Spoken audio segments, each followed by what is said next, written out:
Behold, it is episode 50. Rejoice and be glad.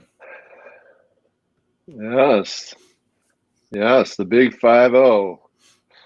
And first of all, we should say happy birthday to Dorinda. She's watching. Happy It's her birthday, Dorinda. as she mentioned yesterday. Yeah, she's 25. And yeah, it's a big day for her. Half as old as we are. Wait, I'm not. Okay, fair, fine. So I'm Daniel Walpert. I direct the Minnesota Institute of Contemplation and Healing. I'm Mark Van Steenwyk. I direct the Center for Prophetic Imagination. And yesterday, Mark got to share his little monument, and I felt bad that I didn't have mine down. So I got mine today. So mine, I have a gargoyle. Nice. I think people would love to have this in front of the state capitol, right? Maybe like 30 feet tall. That'd be good. Yeah, I mean, suggest that. I feel like AIM has first dibs on what goes there, but you could totally suggest that and see what happens. Yeah. Speaking of statuary, for this episode, which we're talking about disaster evangelism, I brought out my little Jesus. Yes. Come to me, all who are heavy laden, and I will give you rest. Yes. So Mark's little Jesus will touch you. He lives. I'm going to put him back in my heart. Yeah. So we've been hearing that people have been, I don't know what the crowd's like. You live like a block from 38th in Chicago. What's the crowds like there these days? 2 blocks. It's really calmed down. Like after this weekend, it has really decreased. So even in the evening, there's nowhere near the kinds of crowds. There'll be 100 people up there, or a couple hundred maybe, but over the weekend there'd be like 1,000 people there, 2,000 people there. And when Mark says hearing, I am literally hearing. Like, and it's funny, I talked to somebody yesterday who's in another city where there had been a protest, and she said to me, man, I was thinking about you. Like, I could barely stand one night of this stuff, and you've been listening to this for 3 weeks solid. And so I have to listen to these people because they get on the microphone and they start screaming, and sitting out on my porch or working in the garden, we can hear them all the time. And so they had a friend who's been down there doing, like, interviewing people and seeing a lot of evangelical activity, people evangelizing actively. And then a friend yesterday sent me an article from Fox News about I didn't realize how many of these folks were coming from outstate, from major evangelistic ministries doing like daily revivals. There have been baptisms happening, in this Fox News article, it talks about how these folks are coming down to give healing and hope. And the one of the gentlemen interviewed, who's with YWAM, was talking about how racism isn't a political issue, it's a sin issue. And all that pisses me off. So that's why I was like, hey, Dan, let's talk about this today and kind of get at what's going on theologically and culturally and how helpful and unhelpful it is. And just maybe we'll be lucky, I said earlier, and then just a diehard evangelical will get offended and comment. We can engage them. It'll be great. And if not, we can just play with plastic Jesus, action figure. So for me, because we see this all the time. I mean, anytime there's a big event, there's a big disaster, and it can be a natural disaster or a human disaster, right? I mean, you get these evangelical folks that want to profiteer essentially off of this. They're great opportunists. They're actually much better at the mainline church than that, and so they show up and they start preaching, it's sin. There's all kinds of, every one of these people are like, we all just need to be one. It's kind of the one big happy family in God kind of thing. And And to me, this is actually a perfect example of the difference between an individualistic faith and a theology that is all spun up on an individualistic faith, and a faith that understands wider systemic realities. That's right. And then this, and if you say that to someone who is really a committed evangelical, and I realize that evangelicalism is not a monolith, but generally speaking, there's this assumption that, oh yeah, I care about systems. Like if everyone gets Jesus in their heart, it'll just percolate up into society and it'll heal society. Right.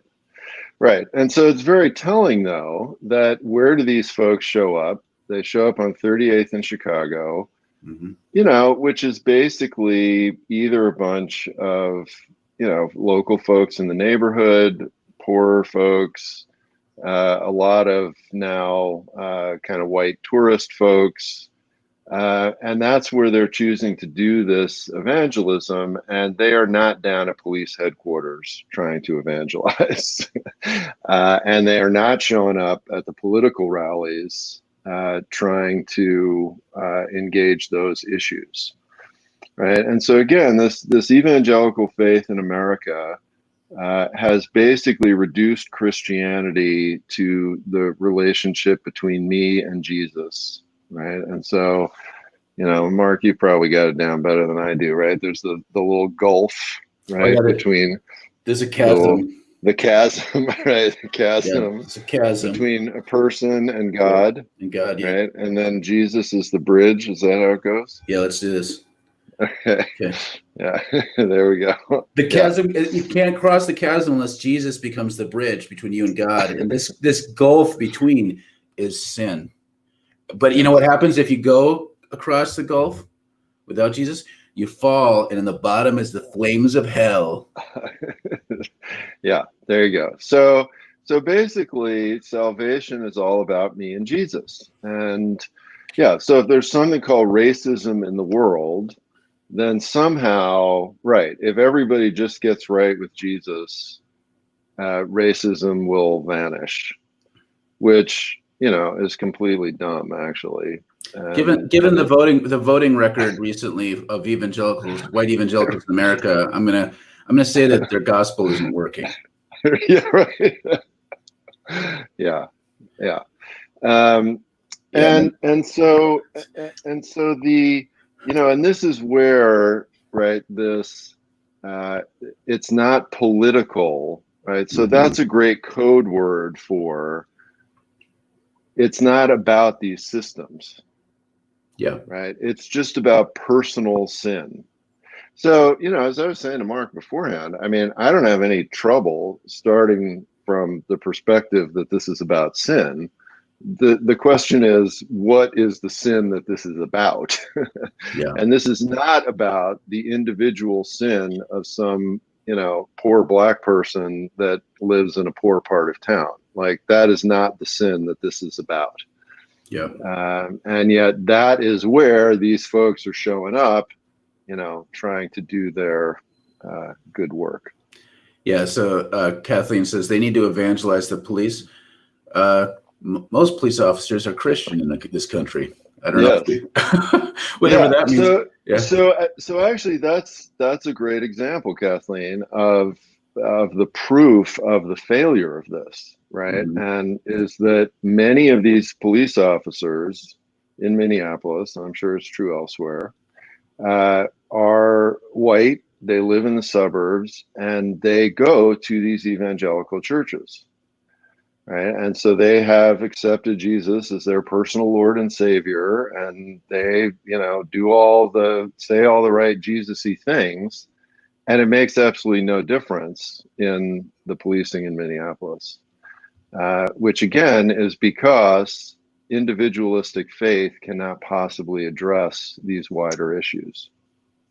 Yeah, this gets to this. Susan writes, aren't those the principalities and powers?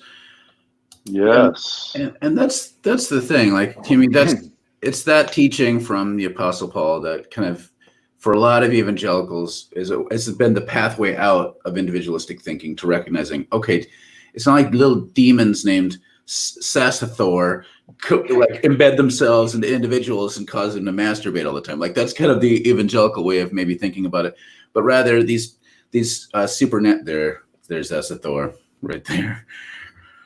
Be gone.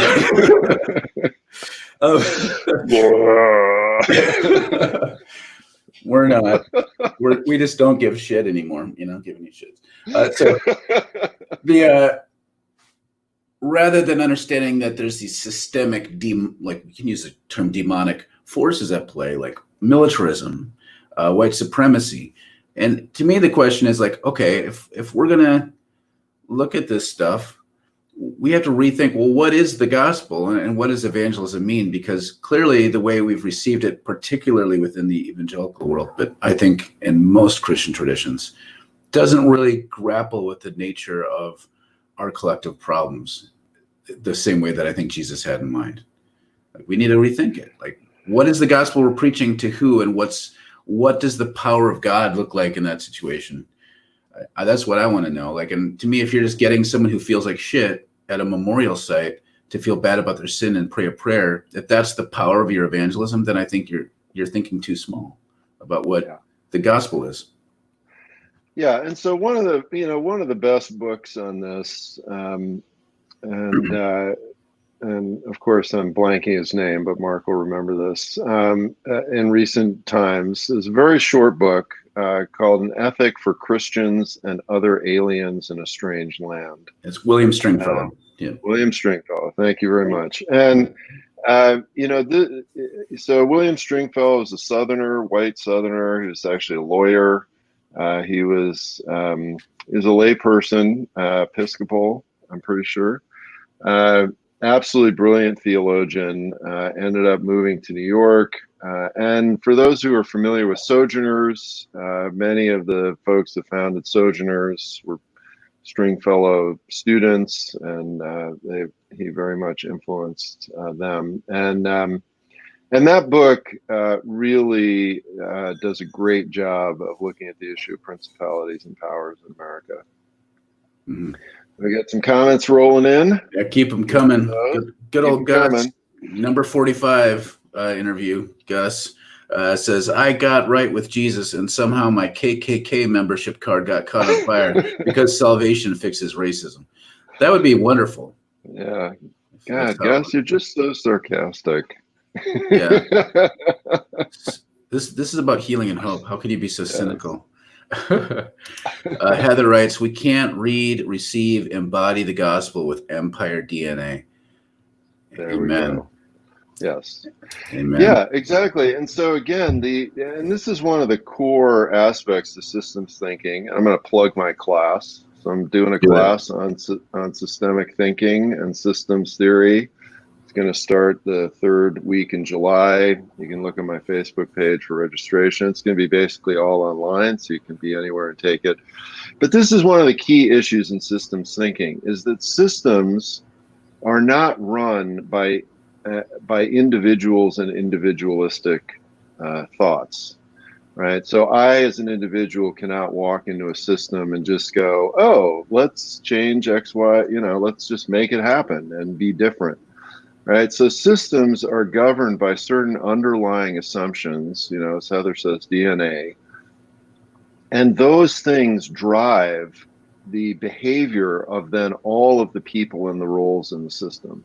And until we get at that, changing an individual basically makes no difference at all, which is, what we continue to see, which is why police reform never works, right? Sending a bunch of cops to a little training class on racism and implicit bias without doing anything to change the underlying assumptions of policing in America is not going to change the police force. Kathleen writes, in our baptismal vows in the United Methodist Church, we agree to resist evil in all forms, but we haven't really taught people how to recognize evil. Right.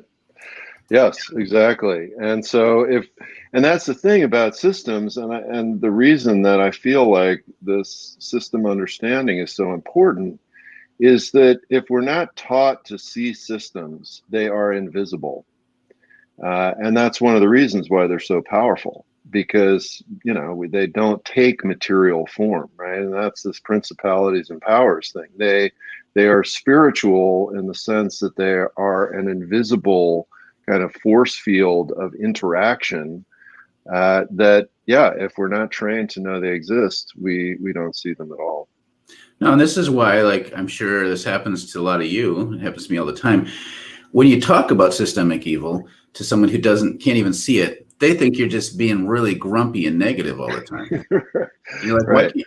It's like, no, these are killing people and I love the community. That's why I don't like this. No, you're making shit up because you love being negative and histrionic about this shit. And just for those listening, I get that. This is part of the downside of seeing things that other people don't see. Is they're going to think you're just being kooky and mean. Right.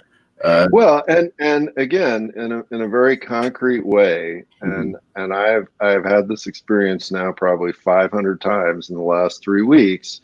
You start talking about policing is a problem, and somebody comes back with, "I have a friend who's a good cop." Oh my God, yes. Right. Oh my So God, yeah. so that is the classic example of systemic and individualistic thinking colliding, and the confusion then that results from that. I have relatives who are police, and it's like always awkward at gatherings. And I'm like, I don't really dislike them much at all, because it's not. Yeah, it's not like nothing they're. to do It's with not the like, individual. yeah, it doesn't have much to do with it. I wish they were doing something else, but it's not about them individually. Bruce. I was there also until 2 days ago. Yeah, Bruce was down there a lot. It infuriates me. I confronted them and spoke from the community. We're glad I did. I got to speak late at night and spoke about the revolutionary Jesus and why we must fight against the police state and how Jesus engaged in breaking the law to feed people and did property destruction to drive out money changers, keeping the gospel real. Also talked with Muslims and apologized for evangelists driving them away. My talk was well received. I mean, the thing is, like, it is weird to me. It is weird to me that Bruce is like extremely fringe. Like, that's a fringe perspective that he just shared. we are fringe, and that the mainstream is so far from what Bruce said. Like, every day I wake up and some day, part of that day, I'll lament that reality and also still somehow be confused and surprised about how it got this way. Like, because it's so alien to the core of what Jesus started. Yeah, well, except, as Heather points out, in terms of empire DNA, right? I mean, Christianity as a whole was co-opted by the empire a long, long time ago. Yeah. And folks have been fighting that ever since. And just as Jesus was a fringe follower of the God of the 12 tribes of Israel, so too now many people are fringe followers of his. Yeah. And all right, Gus is back. Did you see one of the California PDs shot their implicit bias trainer with rubber bullets? I did not see that. Oh my God. I just thought about a way of that's perfect. I just thought of a form of evangelism. I have a rubber Jesus here. We could shoot these at the police. Oh my God. That's a funny story, but Gus, just before we got on here, and you can look this up, it was on USA Today, tragic article by a guy who was actually rose to become the police chief of the Detroit Police Department, a black guy. And he lists in this article all of the racism that he encountered, including when he was still lower down on the totem pole, these two cops that tried to kill him when he was driving home in his uniform, and they had pulled him over. And then even when he was the chief of police, he got pulled over illegally. He was out of uniform, and it took a while for the cop to recognize him. And the cop was basically racial profiling him and starting to harass him. And so he talks about, again, his understanding how this is a system, that the fact that you got to be a black chief basically made no difference. Uh, and so it's a great article. Your example, Gus, is much funnier, but well, it just gets less funny because Leah points out that trainer got ruptured a testicle. That's horrible. And this is the thing with these rubber bullets. Like most of the time, it just hits you in your skin. You get a gigantic welt and bruise. But every time there's any large number of bullets fired, somebody gets an eye popped out. Some more physical damage. Number of people have been blinded by them. People that aren't aware, like maybe you hear about rubber bullets, you think it's like little pellets. They're huge things that are coming at you at high velocity, and it's like getting hit full force with a fist. Yeah, it's really horrible. Kathleen, there have been many of times that I've thought this same thought. I think I was happier when I could buy into the white narrative. This awakening has been painful. Yeah. Well, there is that phrase, right? Ignorance is bliss. And if you're part of the majority, ignorance is bliss. And that's really true. And, waking up is painful. And this is one of the things, I talk about all the time with the spiritual life, because again, as the spiritual life gets co-opted into white dominant culture, it gets like all nicey and lovey and airy-fairy. And in reality, spiritual life and practice is really hard. Yeah. Because like breaking up, waking up is hard to do. And,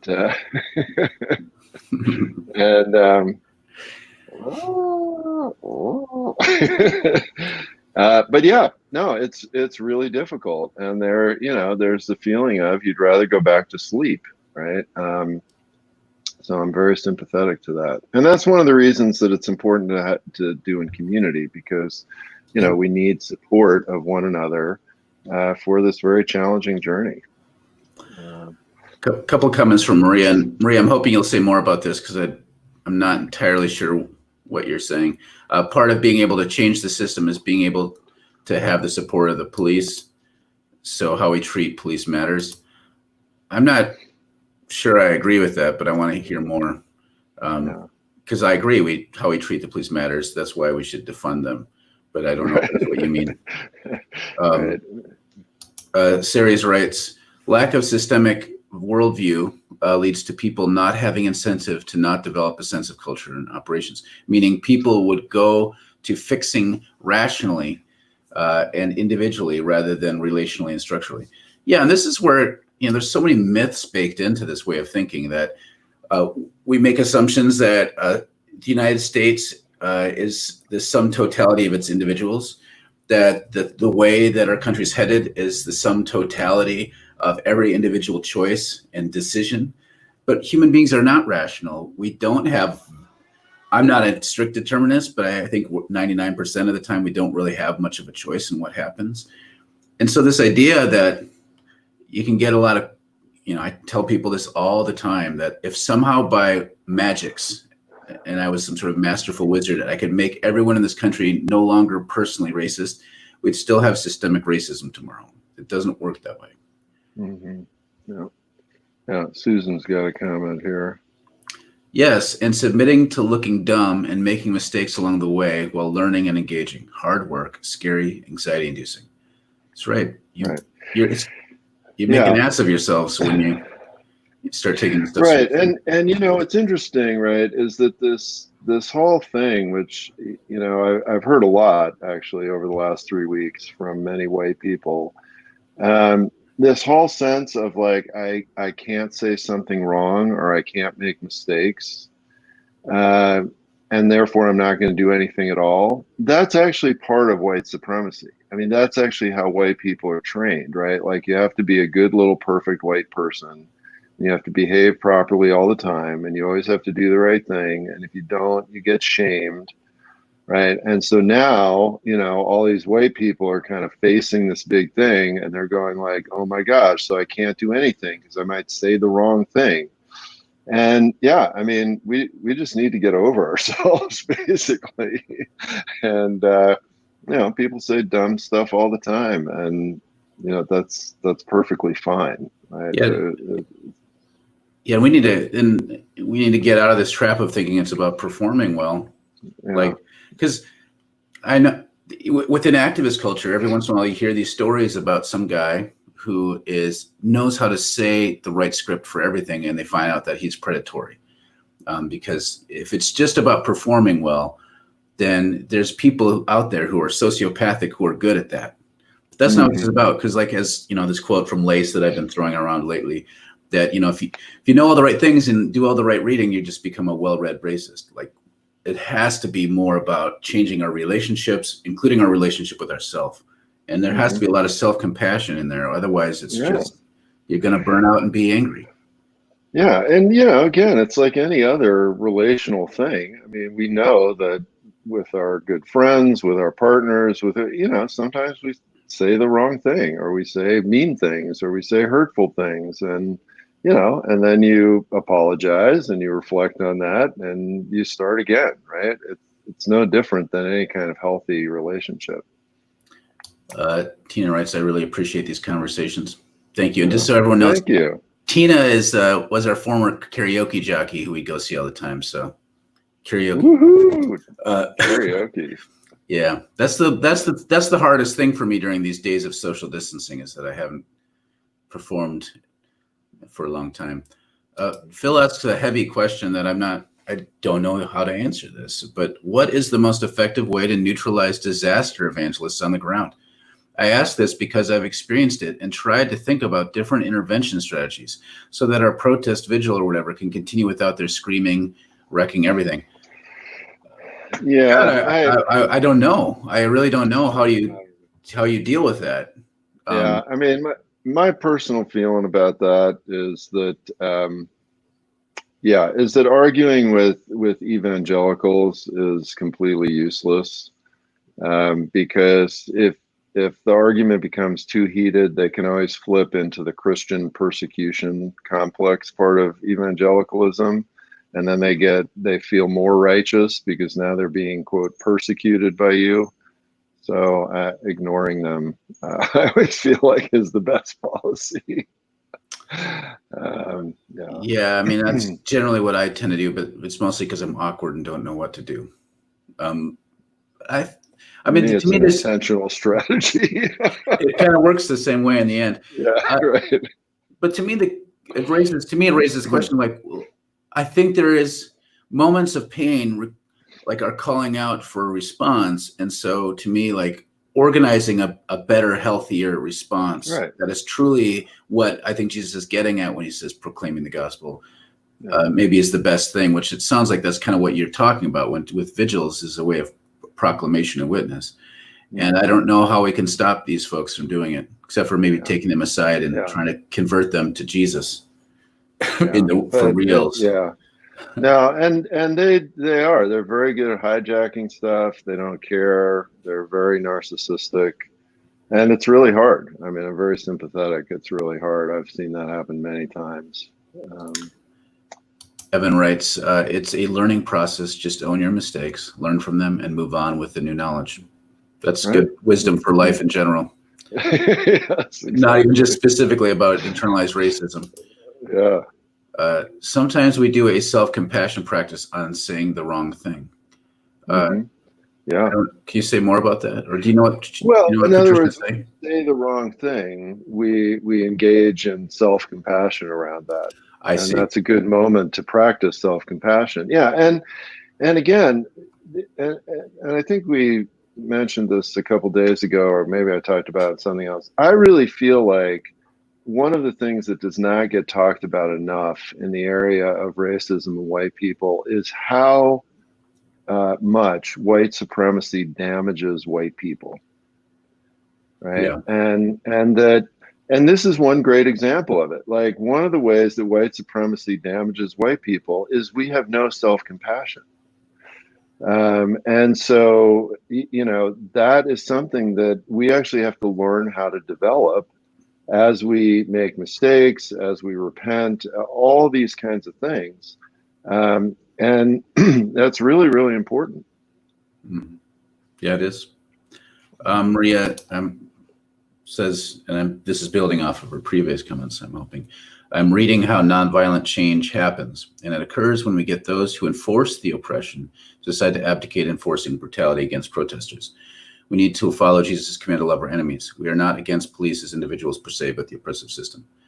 I mean, this is where I'm not entirely on the same page here, because I think we can, instead of appealing to their better nature as individuals, I think we can just get rid of the entire system. And to me, that is, but I mean, maybe we could, this would be an interesting conversation to have if we were like all in person with each other. But I think this call to love the enemy, you're right, is individually, yes, these police officers aren't the problem, it's the system. And that's why I love this little phrase, the fuck the police, love the police officer. And to me, that the loving the police officer isn't just keeping them in their job and asking them just to do the right thing. It's to help them get a different job. That's kind of like, to me, what love looks like. Right. Yeah. So a couple other comments. We're over time, but let's just throw these up real quick. Donette says, the fear of being reprimanded is huge for the majority whites. We're so used to carrying the narrative in all areas of life. We generally don't know what to do when someone pushes back or corrects us, especially if the person doesn't look like us. Yeah, yes. Exactly. Yeah, and that's what fragility is this defensiveness that comes from not being able to just to hold we have to hold the narrative and be in charge. Otherwise there's chaos. Bruce says, we in the white church must own up to white privilege and a racist history. That's right. Evangelicals piss him off. Yeah. We'll pray for you or for healing for that. For healing and hope. If you just had Jesus in your heart, you'd feel better. Let him in. We bring into our minds a time we did this and sit with the pain and learn it won't kill us. That's right. Yeah. All right. And last word from Kathleen. There is a UMC church that is removing a stained glass window with Jesus and Robert E. Lee. Oh, that's right. That makes sense that exists, but it's the first time I've ever had to envision that. People are upset, saying Washington owned slave too. What was Lee doing in the window anyway? I'm okay with taking Washington out of shit too, like personally. Okay. A couple other comments. Series writes, regarding the way white supremacy damages white folks, it is a needed conversation. I see so much self-sabotage. Yes. Yeah. That's really important for white people to understand how we can get healing for this. Stephen writes, white people are trained to fix things. That's what a lot of evangelism tries to do, fix people. Once and done. That's right. That's one time. The history of Western Christian mission is littered with examples of white folks going out there to fix people in the name of Jesus and leaving a real mess behind them. That's right. And that makes Jesus sad. He just that's the closing word right there. Exactly. So, all right. Well, thank you very much. Thanks for joining us on our 50th birthday here. Yeah. We didn't get a keg, but I don't know, maybe later. So we'll see you on Monday. I have a keg of water that Jesus is going to turn into wine for me. See you next week, everybody. Bye.